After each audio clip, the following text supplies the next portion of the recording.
Hello math wizards! Now we will continue our lesson with solving oblique triangles. And for now, we will be applying the use of law of cosine. So the law of cosine has a formula which is quite similar with the Pythagorean theorem. So you will have a squared is equal to b squared plus c squared minus 2bc cosine a. The second one is b squared is equal to a squared plus c squared minus 2ac cosine b. And c squared is equal to a squared plus b squared minus 2ac cosine c. So if you are to refer to this triangle, and if you want to use, or if you want to get the value of a here, so you will be using this formula. So as what you can see, between sides b and c, we all know that a here is an angle included between side b and c. So if you are to solve the value of cosine b, you may involve the sides adjacent to angle b, which is c and a. Therefore, you will have b squared is equal to a squared plus c squared minus 2ac cosine b. The same principle when if you want to get the value of side C or side opposite angle C. So you will be using the third formula. Make sure that if you are to check your formula, these two are adjacent sides of the given angle, which is C. So use law of cosine, and if the given is the measures of the three sides of the triangle. You may also use law of cosine if the given is two sides and an included angle. If the measures of the two sides and an included angle are given. Use law of sine if you have two sides and its opposite angles are given, or if you have two angles and its opposite side as a given. You may also use law of sine if you have an angle, two angles, and its included side, because we could easily get the measure of the third angle by just subtracting 180 minus the sum of the two angles. So we are done with law of sine, so let's continue solving oblique triangles by the use of law of cosine. So as what you can see in the figure, there is no pair of sides and an angle that is given.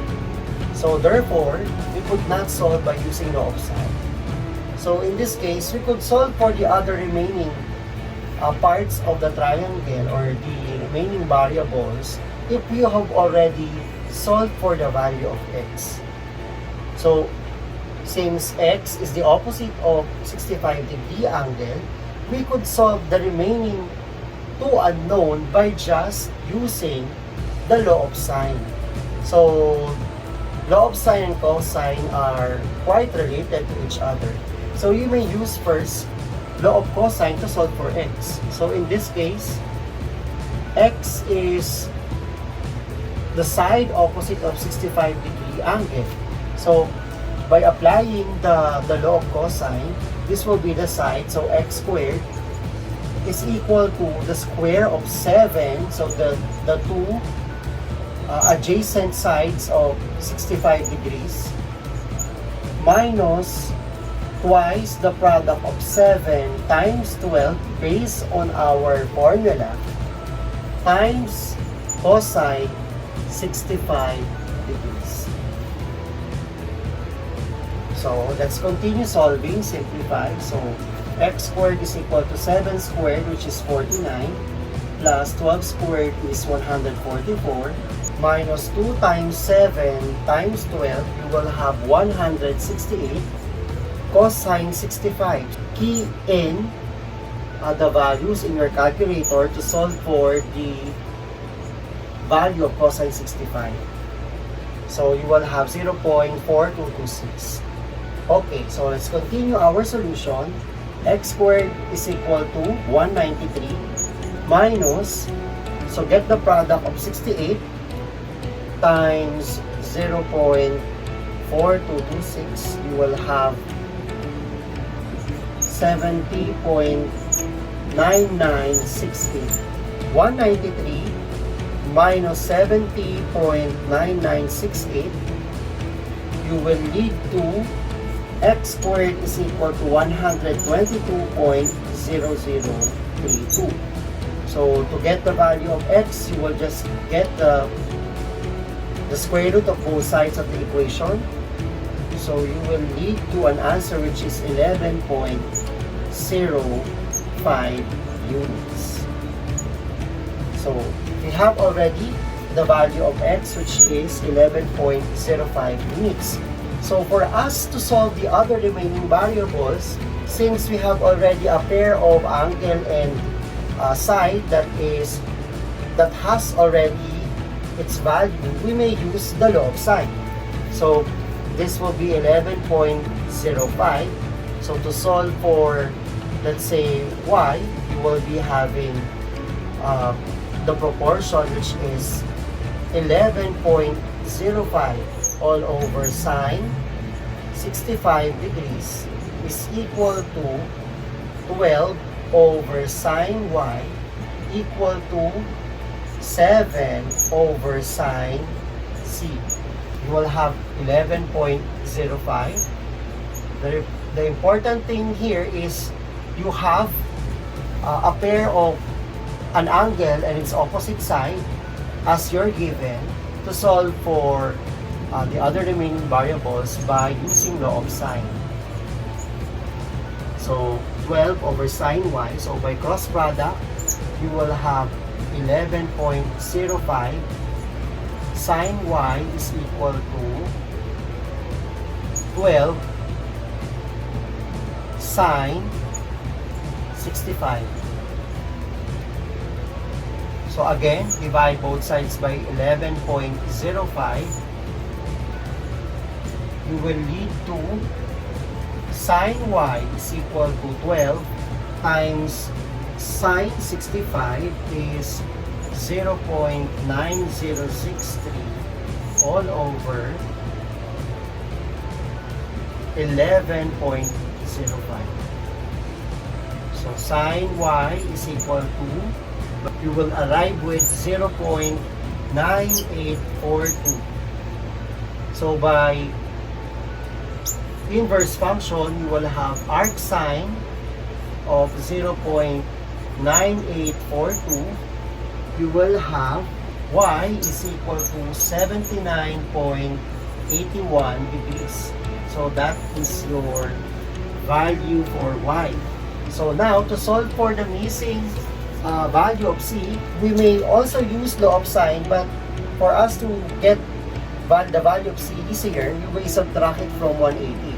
So z is equal to 180 minus the sum of 65 degrees plus the value of y, which is 79.81.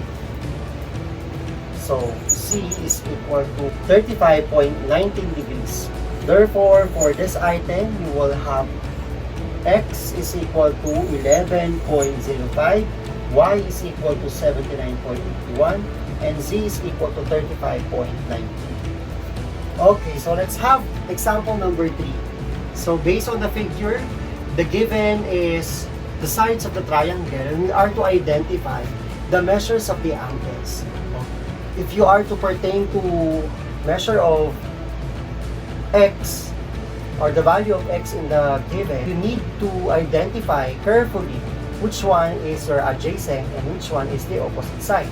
So based on the illustration, x has the opposite side, which is 7. So 7 will be the one to be written on the left part of the solution or the equation. And you will plug in 12 and 11 with the one that is on the right side of your equation. So for this example, I will be using law of cosine to get the value of x and y, and then subtract the sum of x and y from 180 to get the value of c. So let us have first the value of x. So I will be applying law of cosine twice for you to be familiarized with working with the formula of law of cosine. So you will be having, let's say, a squared is equal to b squared plus c squared minus 2bc cosine a. So let's say this is angle A and this is 7, so we will have 7 degrees. Is opposite of A is 7, so that will be placed here. So B is one of the remote sides, you will have adjacent side, so you will have 12 squared plus C is 11 squared minus 2 times 12 times 11 cosine x. So simplifying, you will have 49 is equal to 144 plus 11 is 121. 11 squared is 121 minus 2 times 12 times 11 is 264 cosine x. So simplifying, 49 is equal to the sum of 144 plus 121 will get 265 minus 264 cosine x. We could not combine 264 and 265 because there is a multiplier 200 to 264, which is cosine x. So we will just transpose 265 to the other side of the equation by addition property of equality. So 49 minus 265 is equal to negative 264 cosine x. So simplifying, 49 minus 265, you will have negative 216 is equal to negative 264 cosine x. Dividing both sides by negative 264, negative 264, you will lead to 216 divided by 264, you will have 9 over 11 or 0.8181 equal to cosine x. So that will be divided out. Okay, to solve for x, you will use inverse trigonometric function. So you will have x is equal to r cosine 0.8181. 8182 because we need to round up. So r cosine, so you will have second function in your calculator or shift, you will have x is equal to 35.10 degrees. So that will be the value of x. Now let's solve for the value of y. So I may also use since we already have a pair of angle and side that is given, we may use law of sine, but I will rather choose to use law of cosine to solve for y for you to be familiarized using the law of cosine in solving for an angle. So in this case, y is the one that is opposite to 11. So 11 will be placed on the left side of the formula. So that will be 11 squared is equal to the adjacent side of angle y here is 7 squared plus 12 squared minus 2 times 7 times 12 cosine of the angle, which is what? So be careful of identifying the numbers to be placed in the variables.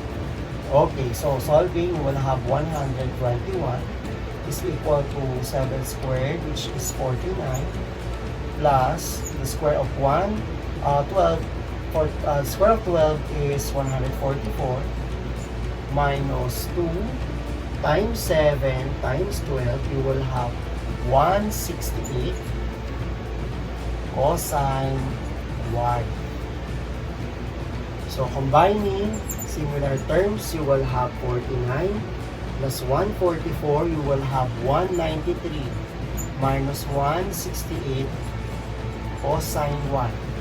So we could not combine these two because they are similar terms.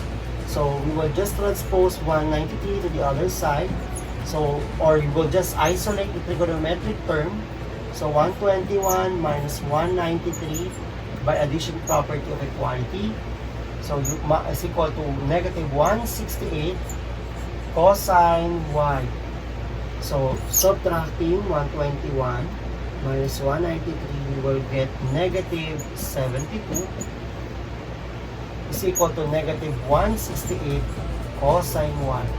Dividing both sides by negative 168,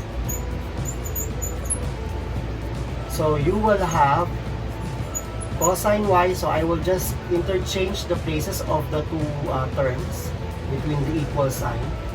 So 72 divided by 168 will lead to 0.4286.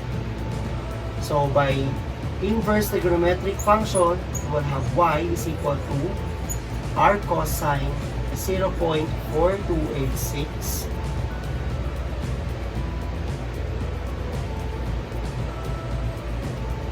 and the answer will be y is equal to 64.62 degrees.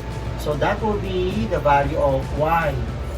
So to solve for x, to solve for z, you will just get the sum of the two angles, which is 64.62 plus 35.10, and subtract it from 180. So 180 minus the sum of 64.62 and 35.10. You will lead to 80.28 degrees. Therefore, the value of x in the given will be 35.10 degrees, y is 64.62 degrees, and z is 80.28 degrees. Okay, so let's have number 4. So again, this is the same with the previous item. So the given in the figure are the sides or the measures of the sides of the triangle, and we need to get the values of x, y, and z. And x, y, and z here is the measures of the angles of the triangle. So again, we will be using law of cosine, since the given is SSS. Okay, so let us first get the value of x in the given figure. So the side opposite of x is 35. So that will be placed on the left side of the formula. So 35 squared is equal to the sum of the remaining the adjacent sides, which is 16 squared plus 24 squared minus twice the product of 16 or the adjacent sides, cosine times cosine of the included angle, which is x. So simplifying, you will have 35 squared, which is 1,225 is equal to 16 squared is 256 plus 24 squared is 576 minus 2 times 16 times 24 is 768 times cosine of x. Simplifying, you will arrive with 1,225 is equal to the sum of 256 and 576. You will lead to 832 minus 768 cosine x. Isolating the trigonometric term, you will transpose 832 to the other side of the equation by addition property of equality. So 1,225 minus 832 minus 768 cosine x. So simplifying, so 1,225 minus 832 is 393 is equal to negative 768 cosine x. Dividing both sides by negative 768, so you will lead to cosine x is equal to negative 0.5117. Don't be confused because there are answers that are negative. But if you get our cosine of that decimal, you will lead to a positive answer. So you will have the trigonometric, the inverse of cosine, which is r cosine negative 0.5117. You will have x is equal to 120.78 degrees. So we have the value of x here. So now let us solve for the value of y. So I will be again using the of cosine. So for now, the one that will be written on the left side of the equation will be 24. So you will have 24 squared is equal to the adjacent side of angle y will be 16 squared plus 35 squared minus 2 of 16 times 35 cosine y.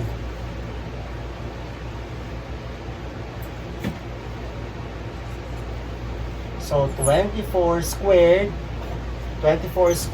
is 576 is equal to 256 plus 1,225 minus the product of 2 times 16 times 35.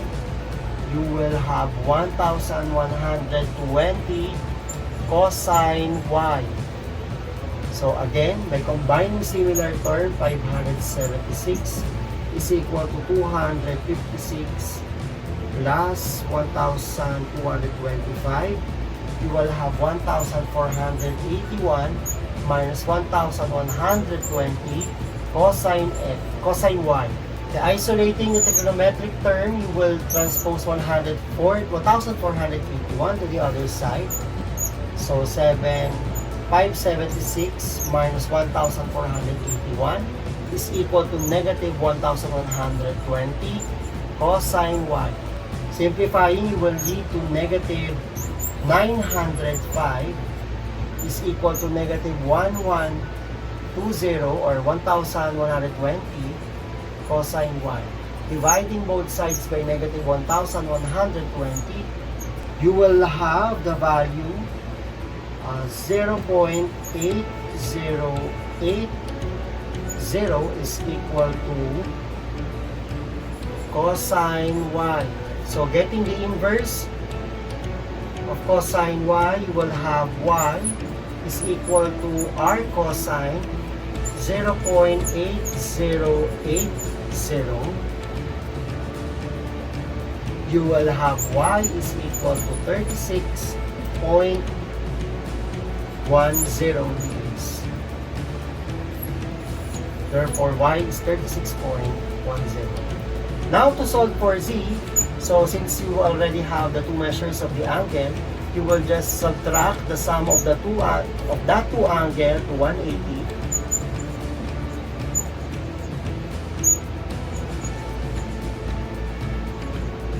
To get the value of c.